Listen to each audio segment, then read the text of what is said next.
Welcome to Prabhat news. ఏపీలో SC వర్గీకరణ చేపట్టేందుకు వీలుగా రాజీవ్ రంజన్ మిశ్రా ఇచ్చిన నివేదికకు ఆమోదం తెలియజేస్తూ రాష్ట్ర కేబినెట్ నిర్ణయం తీసుకున్న విషయం తెలిసిందే. ఎస్సీలను 3 కేటగిరీలుగా విభజిస్తూ ఈ నివేదికను ఆయన రూపొందించారు. రెల్లి ఉపకులాలకు 1%, మాదిగ ఉపకులాలకు 6.5%, మాల ఉపకులాలకు 7.5% రిజర్వేషన్లు కేటాయించారు.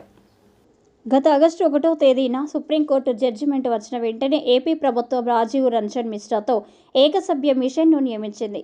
ఈ కమిషన్ రాష్ట్రమంతా పర్యటించి మాలల మాదిగల ఉపకులాల అభిప్రాయాలను సేకరించింది.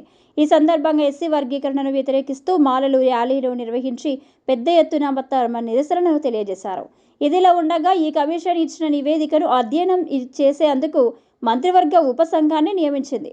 రాష్ట్ర మంత్రులు డోల శ్రీ బాల వీరాంజనేయ స్వామి, వంగలపూడి అనిత, బీసీ జనార్దన్ రెడ్డి, నాదెండ్ల మనోహర్, సత్యకుమార్ యాదవ్లతో నియమించిన ఉపసంఘం రాజీవ్ రంజన్ మిశ్రా కమిషన్ను నివేదికను అధ్యయనం చేసి రాష్ట్ర ప్రభుత్వానికి సమర్పించింది. కమిషన్ నివేదికను మంత్రివర్గ ఉపసంఘం సిఫారసులను ఆధారం చేసుకొని రాష్ట్ర కేబినెట్ ఆమోదం తెలిపింది.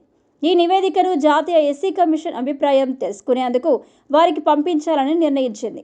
ఈలోపు ప్రభుత్వ ఉద్యోగుల భర్తీని కూడా వాయిదా వేసినట్లు తెలుస్తుంది. ప్రారంభం నుంచి ఎస్సీ వర్గీకరణను వ్యతిరేకిస్తున్న మాలలు రాష్ట్ర వ్యాప్తంగా ఆందోళనకు శ్రీకారం చుట్టారు. 18వ తేదీ రాత్రి ఒంగోలులో మాల మహాసభ ప్రతినిధులు ఉద్యోగుల స్థానిక అంబేద్కర్ భవన్లో సమావేశమయ్యారు. అనంతరం ప్రకాశం భవనం వద్దనున్న అంబేద్కర్ విగ్రహం వద్ద తమ తీవ్ర నిరసన తెలియజేశారు. వర్గీకరణకు వ్యతిరేకంగా నినాదాలు, ఉపన్యాసాలు చేశారు. ఉద్యమాన్ని మరింత ఉధృతం చేస్తామని హెచ్చరించారు. ఈ ఆందోళనలో భాగంగా రాజీవ్ రంజన్ మిశ్రా నివేదికను తగలపెట్టారు. ఈ కార్యక్రమంలో మాల ఉద్యోగ నాయకులు బిల్లా వసంతరావు, తొలిబిల్లి అశోక్ బాబు, పి కోటేశ్వరరావు, దాసరి చెన్నకేశవులు, జనార్దన్, గోపి, మల్లికార్జున్, మేడిద రవి, వెలిచెర్ల రమేష్ బాబు, పాలడుగు వివేక్ తదితరులు పాల్గొన్నారు. బుధవారం విజయవాడలోనూ ధర్నా నిర్వహిస్తున్నారు. భవిష్యత్ కార్యక్రమానికి శ్రీకారం చుడుతున్నారు. ఈ నెల 23వ తేదీన తిరుపతిలో భారీ బహిరంగ సభను ఏర్పాటు చేశారు.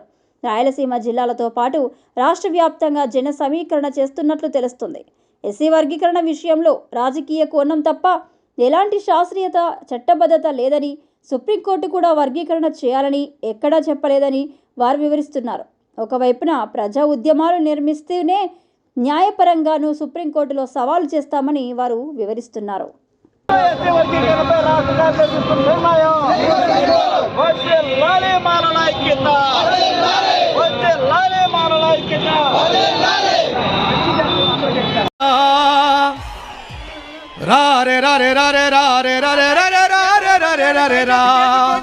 జనాలందరూ చాలా మంది బయట ఉన్నారు. దయచేసి గేట్లు ఓపెన్ చేయాలి. గేట్లు బంద్ చేసిరంట, చాలా మంది బయట ఉన్నారు. దయచేసి ప్లీజ్ అన్న, ఇంకా చాలా మంది వస్తున్నారు. వివేకన్న వేలాది మందిగా వస్తా ఉన్నారు. దయచేసి పోలీసు సోదరులని రిక్వెస్ట్ చేస్తున్నా, నా పోలీసు బాంధవులను రిక్వెస్ట్ చేస్తున్నా, గేట్లు ఓపెన్ చేయండి, మాలల్ని లోనికి రానియండి ప్లీజ్. దయచేసి అక్కడ ఉన్నటువంటి మన మాల సోదరులందరూ కూడా పోలీస్ అధికారులకు కోఆపరేట్ చేయండి. మనం డిసిప్లిన్ కు మారిపోయారు కాబట్టి దయచేసి పోలీసులకు సహకరించండి. పోలీసు బాంధవులందరినీ కూడా విజ్ఞప్తి చేస్తున్నా, దయచేసి సహకరించండి. ధన్యవాదాలు. రాజేష్ కానివ్వండి. ఒక్క నిమిషం సార్, ఆ మైక్ వచ్చినంత వాడతాం. ప్లీజ్ తొందరగా తీసుకోండి. దయచేసి గేట్లు ఓపెన్ చేయండి. వస్తున్న వాళ్ళని లోపలికి రానివ్వండి. అక్కడ ఉన్నటువంటి కార్యకర్తలు, బాధ్యత తీసుకున్న వాళ్ళు కూడా ప్లీజ్ ఆ మైక్లో పడతాం. అన్న రెండు పెట్టుకో మైకులు. మాలలం మే మాలలం, మహామల్ల యోధులం, ఈ దేశమూల వాసులం, నాగరికత నాందులం. మాలలం మే మాలలం, మహామల్ల యోధులం, ఈ దేశమూల వాసులం, నాగరికత నాందులం. మాలలం మే మాలలం, మహామల్ల యోధులం, ఈ దేశమూల వాసులం, నాగరికత నాందులం. ఉద్యమాల బిడ్డలం, అస్తమించని పొత్తులం, ఉద్యమాల బిడ్డలం, అస్తమించని పొత్తులం, ఉద్యమాల బిడ్డలం, అస్తమించని పొత్తులం, ఉద్యమాల బిడ్డలం, అస్తమించని పొత్తులం. సకల జనుల హితము కోరి సంపదను సృష్టించినోళ్ళం. మాలలం మే మాలలం, మహామల్ల యోధులం. అరే మాలలం మేం మాలలం,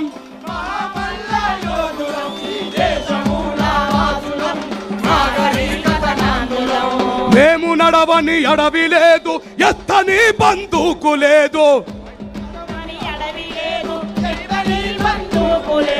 చెయ్యని త్యాగాలు లేవు, చెమటగార్చని నేల లేదు, చెయ్యని త్యాగాలు లేవు, చెమట రాచని నేల లేదు. అరే మేము నడవని అడవి లేదు, ఎత్తని బందూకు లేదు, చెయ్యని త్యాగాలు లేవు, చెమటగార్చని నేల లేదు. చెయ్యని త్యాగాలు లేవు.